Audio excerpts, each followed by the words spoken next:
Space, the final frontier. These are the voyages of a new Trekkie. My 5-year mission to search out Star Trek media, to seek out our fans and merchandise, to boldly go where no fan has gone before.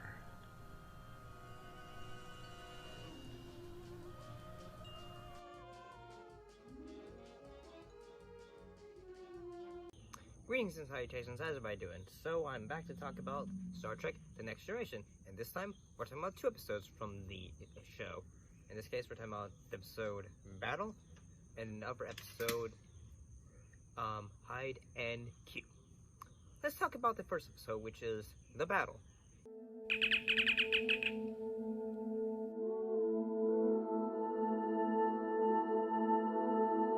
In this episode, the Trekkie return, and this time they offer Captain Jean-Luc Picard his old ship, his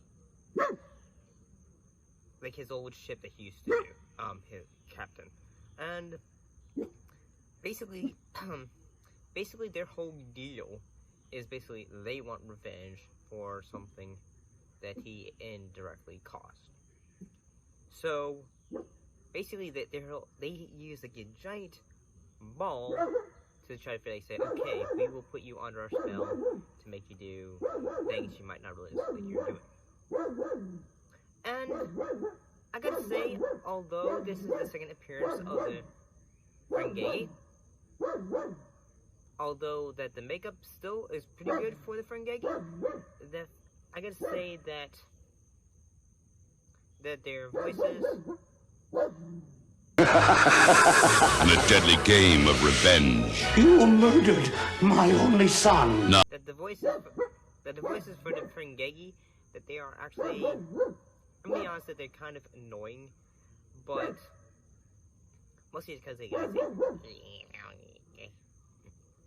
like very like a nasally kind of voice, and yeah, I mean it works for like say the design that they have, but it's still in my kind of thoughts it's kind of annoying.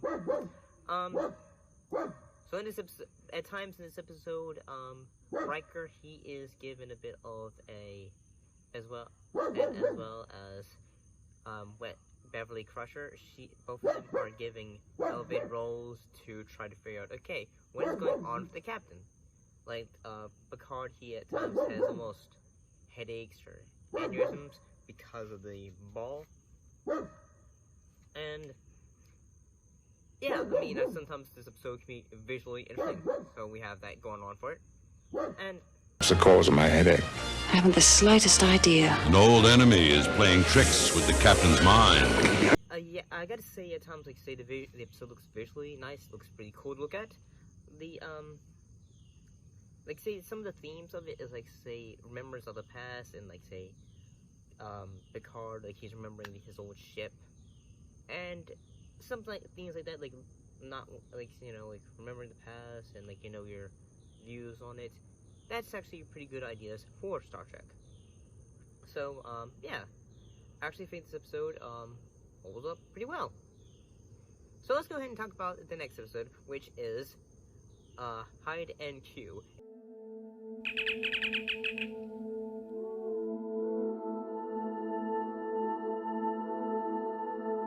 In this episode, Q returns and he bestows the powers of the Q to to Second in Command Riker.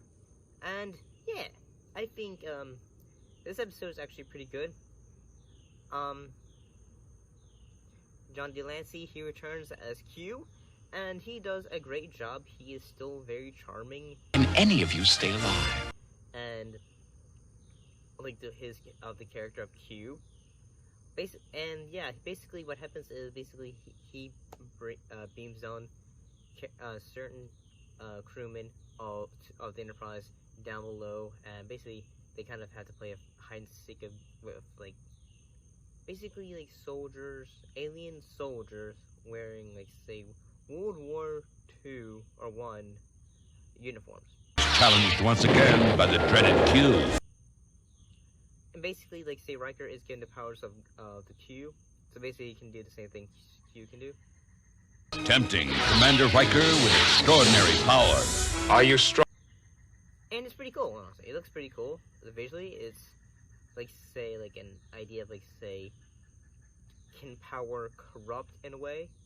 And what can one, like, what good can a man do with powers of a god, in a way, I'd say. There's, like, a theme going on.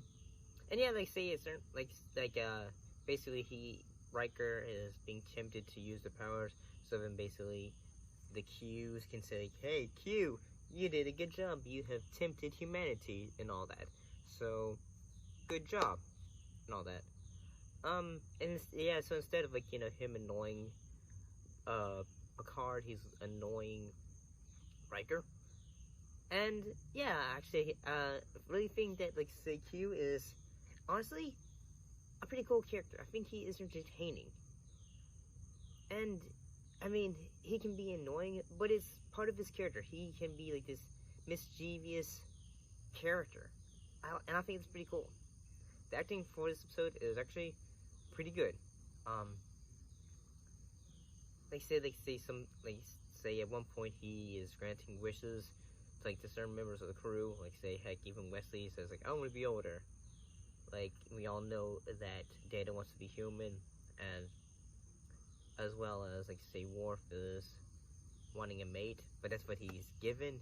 But then she says, like, say, this woman is crazy, and all that. She's acting like a wild animal, like, and all that.